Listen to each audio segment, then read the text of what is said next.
नमस्कार, जय हिंद, वंदे मातरम। एक बार फिर से आपका बहुत बहुत स्वागत है हमारे YouTube चैनल JRP किंग के अंदर। बात करें मध्य प्रदेश की, तो मध्य प्रदेश के अंदर विधानसभा चुनाव खत्म हो चुके। अब 230 सीटों का भाग्य अब मत पेटियों के अंदर कैद हो चुका है।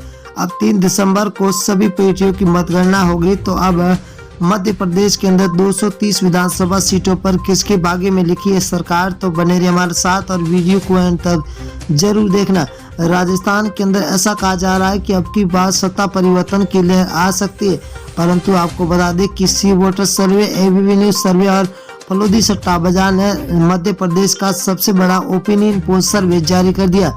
अब चुनाव नतीजे आने से पहले ही मध्य प्रदेश का सबसे बड़ा ओपिनियन पोल सट्टा बाजार ने सबसे बड़ा नतीजा जारी कर दिया। सीटें जहाँ बीजेपी को 2, कांग्रेस को 3, तो यहाँ पर बीएसपी 0 पर है और अन्य के खाते में 0 सीट जाती हुई दिखाई दे रही है। अगर हम भोपाल जिले की बात करें तो कुल 7 सीटें, 7 में से बीजेपी को 2, तो कांग्रेस के खाते में 5 सीटें जा रही है, तो बीएसपी को 0 सीट मिलती हुई दिखाई दे रही है।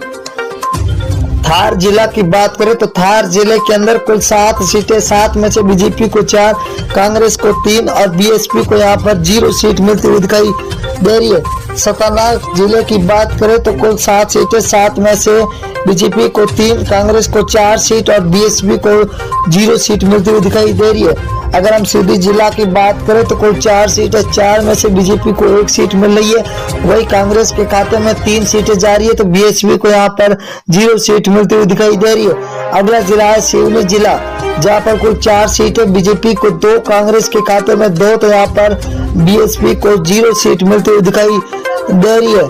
अगले जिले की बात करें तो बड़वानी जिला है, जहाँ पर कुल 4 सीटें, 4 में से बीजेपी के खाते में 1 सीट जाती हुई दिखाई दे रही है, तो कांग्रेस को 3 सीट, वही बीएसपी के खाते में 1 सीट जा रही है, तो अन्य के खाते में 0 सीट मिलती हुई दिखाई दे रही है। अगर हम सागर जिले की बात करें तो 8 सीट है, जहाँ पर बीजेपी को 3, तो कांग्रेस के खाते में 5 सीट जा रही है, तो बीएसपी को यहाँ पर 0 सीट पर संतुष्ट होना पड़ रहा है। अगला जिला है शिवपुरी जिला, जहाँ पर कुल 5 सीटें, 5 में से बीजेपी को 4 सीटें मिल रही है, तो कांग्रेस के खाते में 3 सीट, वही बीएसपी को यहाँ पर 0 सीट मिल रही है, तो अन्य के खाते में भी 0 सीट। बैतूल जिला है, बैतूल जिले के अंदर कुल 5 सीटें, 5 में से बीजेपी को 2 और कांग्रेस के खाते में 3 सीटें जा रही है, तो यहाँ पर बीएसपी को यहाँ पर 0 सीट मिलती हुई दिखाई दे रही है। विदिशा जिला है, विदिशा जिला के अंदर कुल 5 विधानसभा सीट है, जहाँ बीजेपी को 4, तो यहाँ पर कांग्रेस को 1 सीट मिल रही है, तो बीएसपी के खाते में 0 सीट जाती हुई दिखाई दे रही है। अगर हम राजगढ़ जिला की बात करें तो कुल 5 विधानसभा सीट है, बीजेपी को 2, कांग्रेस के खाते में 3, तो बीएसपी को यहाँ पर 0 सीट मिल रही है, तो अन्य के खाते में 0 सीट।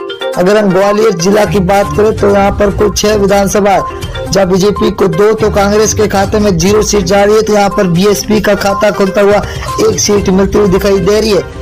अगर हम देवारा जिला की बात करें तो देवारा के अंदर कुल 5 विधानसभा, जहाँ बीजेपी को 1, कांग्रेस को 4, तो बीएसपी के खाते में 0 सीट मिलती हुई दिखाई दे रही है, तो अन्य को यहाँ पर 0 मिलती हुई दिखाई दे रही है।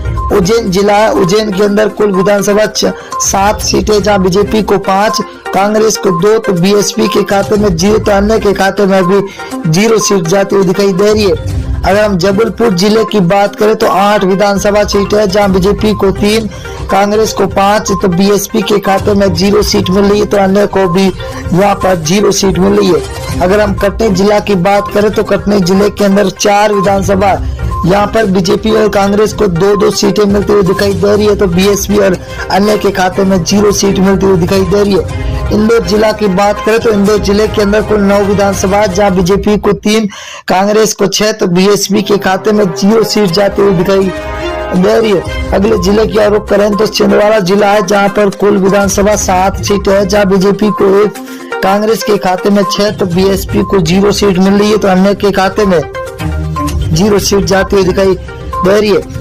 अगर हम सीहोर जिले की बात करें तो यहाँ पर कुल 4 विधानसभा, बीजेपी के 1 और कांग्रेस को 3 सीटें मिल रही है, तो बीएसपी के खाते में यहाँ पर 0 सीट मिलती हुई दिखाई दे रही है।